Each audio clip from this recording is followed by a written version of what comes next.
Namaste. Today, we will be making a third-person camera in Unity using the new Cinemachine Camera as well as the new input system. We will be first looking into the camera setup and then we will be coding a third-person movement. Let's get started. Let's first start with a fresh project. We will need to set up a couple of things to make sure everything is ready. If you are using Unity 6.4, this should already be done in yours, but it is wise to do a double check. Go to the Edit menu and select Project Settings. Then, inside the Player Settings, go towards the bottom and in the Active Input Handling section, make sure that you are using the new input system. If you want to use some elements of the old input system as well, you can select both. However, in our case, we will not be using the old input system, so we will stick to the newer one. If you are switching the systems, your Unity project will have to be restarted. Your project will close and open again. Make sure you have saved your project if you have anything going on. Firstly, add a plane and scale it up. Rename the plane to floor for easier namekeeping sake. Then, let's add our player object. Watching tutorials of the likes of CodeMonkey and Brackeys, I have always known to separate the code from the player. So, first, let's create a capsule. It will have to have its transform reset. Rename it to player placeholder for ease of understanding. After that, move the player by 1 in the y-axis. Then create a new empty game object and rename it to player. Reset its transform as well and bring the player placeholder inside of it. In doing so, our player will have its anchor point always at position 0. This will make things way easier. Add a character controller to the player game object and change its radius and height to fit the capsule. You might also want to change the center if required. Before we create our script, let's first add a camera. For this, we will be using Cinemachine.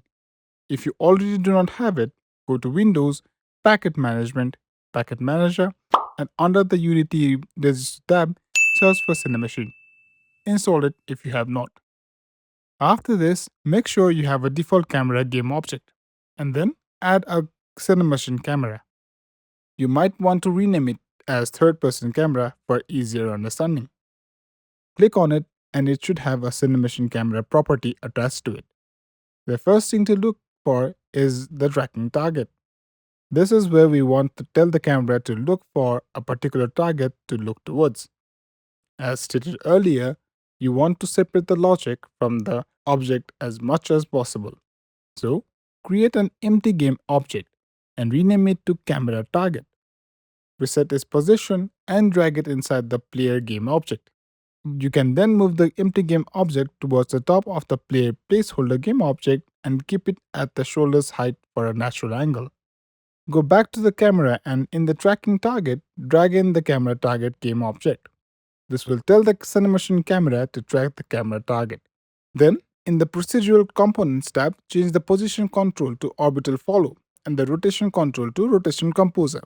You can leave the noise as it is for now. We will add some minor noise later on. The basic setup is done, and now only some minor adjustments remain. Change your orbit style to 3-ring. This will add 3 rings atop your camera follow object. What it means is that the camera will snap at one of these 3 rings when you move around with your mouse. If you look towards the bottom, the camera will snap to the top ring. If you simply look forward, it will snap at the center and likewise at the bottom if you look up. It basically snaps towards the nearest point when you look around. So, we can make adjustments to the level of orbits. Change the top to a height of 5 and the radius of 6. The center will have a height of 2.75 and a radius of 8, and the bottom will have a height of -1.26 and a radius of 6. You can change the range to -180 and 180. Make sure to enable wrap as well. You can let the others be as they are. One more thing is, in order to make it a bit realistic, you might want to add some noise. In the noise property, select Basic Multi-Channel Perlin. Go down a bit and select the Handheld Normal Mild preset. I like to make the amplitude gain to 1 and the frequency gain to 0.5 just to add some noise. This will make it appear as the camera is being held by someone behind the camera. Now, the basics of a third-person camera is done. Let's get into coding the player movement. create a new mono behavior script and name it player. Add it to the player game object, double click on it to open it. Make sure you have a couple of the header files in there as they can cause some trouble. The first being Unity Engine and the other being Unity Engine.input system. Just before we start coding, let's quickly head back to our scene to find the input action in our project. If you don't have one, you can right-click and create one. Double-click on it to open it up. It should already be set up with the player and UI action maps, along with the default actions. As you can see, they have already been set up with the default joystick and keyboard controls in mind. If you want to go and set up these in detail, let me know in the comments below and I will try to make another tutorial for a proper setup. As for now, here is a quick screen grab of what the movement action looks like. You can check if this match yours, but there is not much needed as the defaults will definitely match. Here, all you need to note is the player action map and the move and jump action. Going back to our script, we will first declare a public input action asset variable named input actions. Then, another public character controller variable named player character controller. This will allow us to access the input actions and the character controller respectively. Now, we want to use the input actions once enabled and disable them once their work is done. So, add the first function private void on enabled. Inside it, type input actions.find action map player.enable to get the player action map. Likewise, create another function, namely private void on disable, and do the same step, except in this one we disable it. After getting the input actions done, we will further need our movement and jump actions. So, in the variable declaration, create two new variables, namely player move action and player jump action. Both of these will be of type input action. Now, we will need these actions to be active immediately after we start playing the game. So, we will create an awake function. Within this function, we will find the respective actions using input systems.action, find action, move, and jump respectively. We can store both of these in their respective input action variables. Perfect. We will now be able to read input of the movement. In order to finally start moving, we will need to create a couple of variables for the movement and jump variables. The first is the player walk speed variable, which we will keep to 5.0. Then, the player rotate dampening variable to smooth the rotation. We will set it to 0.1f. And finally, we will add a float variable named turn smoothing velocity to store the reference value, which we will need later on. Next, in order to account for the jump, we will create a float vertical velocity and keep it as 0. Then, we will hardcode the gravity to be negative 9.8 and we will add a jump height variable to signify the jump height and set it to 5. Finally, it is time to code the movement and jump functions. Start by creating an update function and inside it, we will grab our current movement amount. Oh, almost forgot. Create a private vector2 player move amount as well. We will set it to player move action dot read value vector2. This will give us a vector2 value of the player's movements. Let's first deal with movement, so declare a new function, player move and rotate. As the name suggests, this will handle both movement as well as the rotation aspects. Create a vector3 variable named player direction and equal it to the new vector3 value. This will take the x value of player move amount x and the y value of 0 because we don't want it to move up, and the z value of player amount y. We will end up by normalizing this value by adding dot normalized at the end. Next, we'll create another vector3 variable and call it vertical move. We will equal it to a new vector3 value of 0 in the x value, vertical velocity in the y, and 0 in the z value. We will also multiply it with time.delta time. Next, create an if statement. If the player direction.magnitudes is greater than or equals to 0.1, which basically means if there is even the slightest of input, then we will do the following. First, create a float target angle variable and equal it to mathf.a tan2 player direction.x, player direction.z.